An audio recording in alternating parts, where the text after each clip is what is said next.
Assalamualaikum warahmatullahi wabarakatuh. Selamat pagi anak-anak semuanya.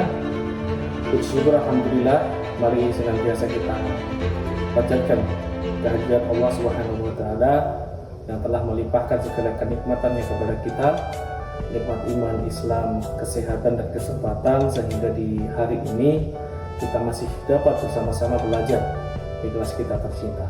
Amin Allahumma amin. Sholawat serta salam semoga dapat tercurahkan kepada junjungan kita Nabi Agung Muhammad Sallallahu Alaihi Wasallam. Di qaulina Allahumma sholli wa sallim wa barik alaihi wa ala alihi. Anak-anak semuanya, di kesempatan hari ini kita akan belajar tentang materi pengolahan sampah. Anak-anak semuanya, sampah plastik sangat luar biasa, sedang melanda seluruh dunia, menjadi ancaman bagi seluruh dunia. Jadi sampah plastik luar biasa. Nah, di kesempatan ini kita akan sedikit membahas kenapa hal ini sangat penting. Sampah plastik salah satu sumber pencemaran lingkungan hidup. Plastik merupakan produk serbaguna, ringan, fleksibel, tahan, kelembapan, kuat, relatif murah. Berbagai kemudahan tersebut seluruh dunia bernafsu untuk menghasilkan lebih banyak produk berbahan baku plastik yang tidak ramah lingkungan, berdasarkan lingkungan hidup. Mari kita bersama simak video yang akan Pak Agus paparkan. Kita perhatikan, kita hayati. Dari video ini nanti kita akan dapat menarik sebuah kesimpulan pelajaran yang luar biasa. Nah, dari itu mari kita simak bersama. Laut butuh 450 tahun untuk mengurai sebuah botol plastik. Ibaratnya saat pertama kali Belanda datang ke Indonesia dan meminum kopi dari botol plastik, botol itu masih ada dan masih butuh 20 tahun lagi agar benar-benar terurai. Limbah plastik sudah menjadi masalah klasik di setiap belahan dunia. Di Indonesia sendiri, limbah plastik sudah sebanyak 7,8 juta ton per tahun atau sekitar 105 ton dalam sehari, yang jika dihitung beratnya sama dengan 15.000 ekor gajah. Banyak banget ya. Tentunya sampah ini juga akan menimbulkan banyak dampak negatif. Mulai dari kematian biota laut, masuknya plastik mikro ke dalam tubuh, hingga meningkatnya jumlah emisi di udara. Pemerintah sebenarnya sudah melakukan upaya untuk mengurangi dampak buruk dari limbah plastik ini.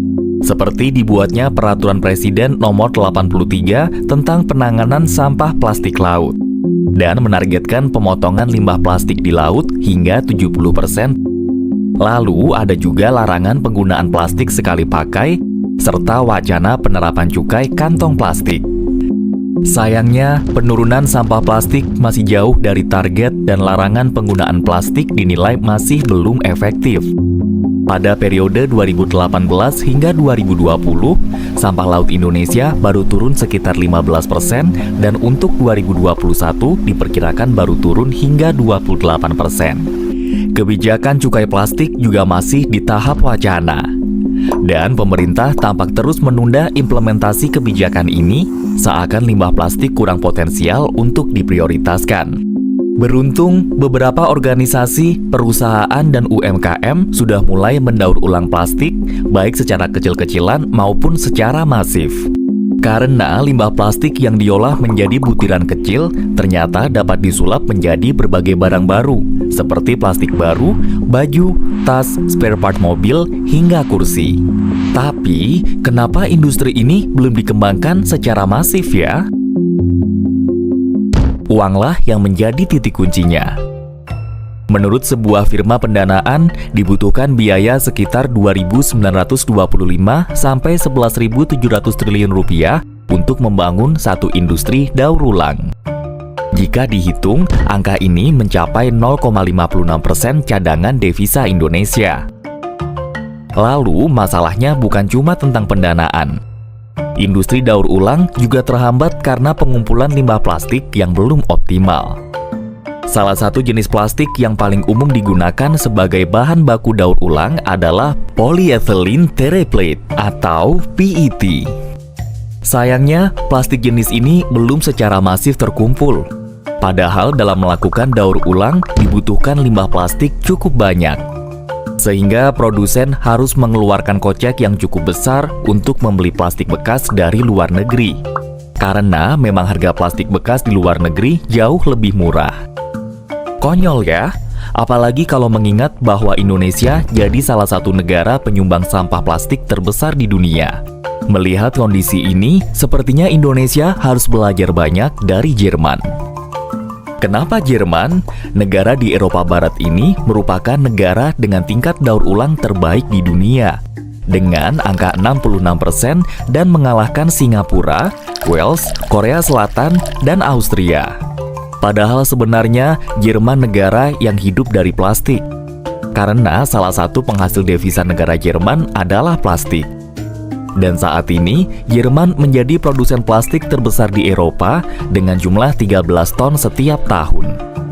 Tidak hanya itu, Jerman juga negara penghasil sampah plastik terbesar di Eropa dengan angka 1 juta ton sampah per tahun. Jadi, apa yang menyebabkan Jerman dapat memiliki tingkat daur ulang terbaik di dunia ya? Jawabannya, kebijakan pemerintah dan pengaplikasiannya. Legislatif Jerman membuat undang-undang tentang pengemasan pada 2019 yang mengatur peningkatan daur ulang. Termasuk diantaranya adalah penggunaan kembali plastik dan wadah plastik. Jerman juga melarang kantong plastik sekali pakai di supermarket dan memaksa pembeli untuk menggunakan tas yang dapat dipakai berkali-kali. Mulai 3 Juni 2021, piring plastik sekali pakai, peralatan makan plastik, sedotan, stik balon plastik, serta cotton buds sudah tidak diperbolehkan untuk dijual di pasar Eropa. Nah, kebijakan inilah yang belum dimiliki Indonesia. Memang larangan plastik sudah ada di 3 kota. Target juga sudah ada. Namun realisasinya saja yang masih belum diperhatikan. Kapan ya Indonesia bisa seperti Jerman?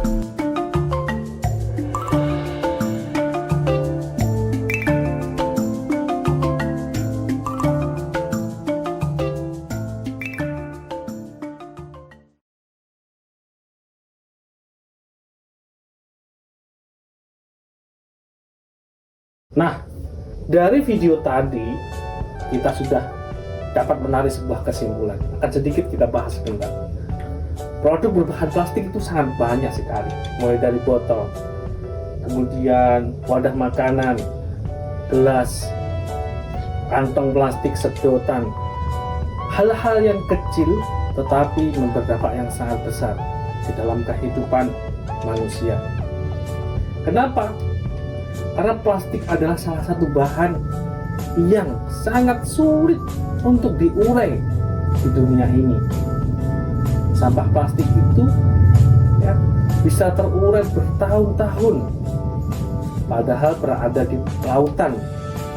Ya, bahan atau sampah plastik botol itu saya pernah membaca itu sampai 450 tahun baru dapat diurai. Maka dari itu anak-anak, setelah kita melihat video tadi, mari kita bersama introspeksi diri, merefleksi diri. Apa yang harus kita lakukan untuk menanggulangi ini semua? Terima kasih telah menyimak pemaparan Pak Agus hari ini. Mari kita bersama untuk introspeksi diri dan terus memperbaiki diri. Terima kasih. Assalamualaikum warahmatullahi wabarakatuh.